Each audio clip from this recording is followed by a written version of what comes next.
મહુધા નગરપાલિકા વિસ્તારમાં ઝાડા ઉલટીના વાવરને પગલે જિલ્લા આરોગ્ય અધિકારીએ નગરની મુલાકાત લીધી હતી, જેમાં ઝાડા ઉલટીના વાવર ધરાવતા વિસ્તારોમાં તેમજ પાલિકા દ્વારા નગરજનોને પૂરું પાડવામાં આવતા પીવાના પાણીના બોર સ્થળની પણ ચકાસણી કરવામાં આવી હતી, જ્યાં ક્લોરિનેશનની પ્રક્રિયામાં કેટલીક ક્ષતિઓ અંગે અને ઝાડા ઉલટીના વાવરને લઈ તાત્કાલિક અસરથી પાલિકાને નોટિસ ફટકારી છે।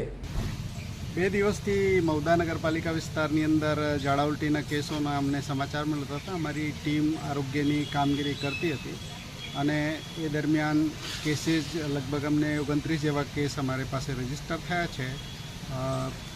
દરેક કેસ સારવાર લઈને જતા રહ્યા છે। ખાલી ફક્ત 2 કેસ એવા છે જે અત્યારે સારવાર હેઠળ છે।